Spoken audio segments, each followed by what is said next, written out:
चाषी प्रसंग रे एमानंकर लक्ष लक्ष टन धान जो संग्रह करिसंती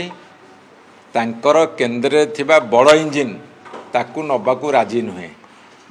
से आगामी दिन में आउ धान केमती किणा न हब से कठोर शर्त से बर्तमान लगौछंती। कठोर शर्त लगेबार कारण होची जे चाषी पंजीकरण हो पारिबो नहीं कि चाषी धान बिकिया को आसीबो नहीं कि 800 टका जो अधिका देवे जो धुआं बाण मारी सेटा केमती देवे नहीं ओडिशा राजकोष खाली हो जाउची। ए समस्त कारण भी से कहउछंती चाषी ता जेजबापा अजा ता आई ता नाती नातुणी भौणी पीसी जेते अच्छे सबू दस्खत माइला पर चाषी पंजीकरण हम ये की कथा।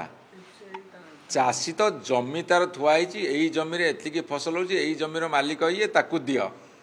ये कौन जमी किणा बिका हो लीगल हेयर ये चाषी किणा धान जमी किणा बिकार जमी आईन अच्छी ये बर्तमान धान उठेबार ताठू अधिक कठोर आईन लागू कर पछरे तीनोटी उद्देश्य अच्छी। गोटे हूँ एते धान से संग्रह कले गत थर ये रबिर तो धान अधा अधि उठे ना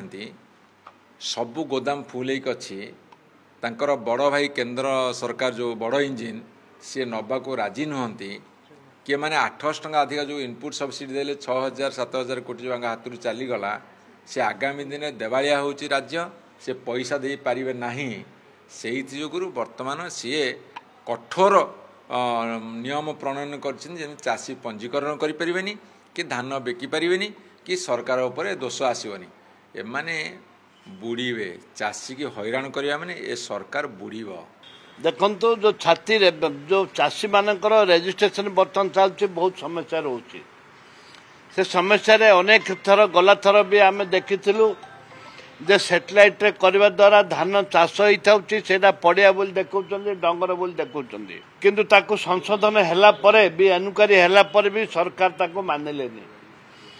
सरकार चाहते धान केमती कौन किणिमे कम एकदम कम रु कम धान केमती किणिमे से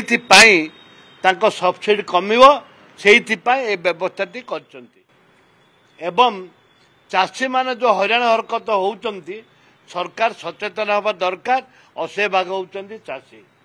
सेमानक जो समस्या होउची सरकार तुरंत समाधान करबा दरकार नहले विधानसभा रे प्रसंग निश्चित भाव में उठिबो।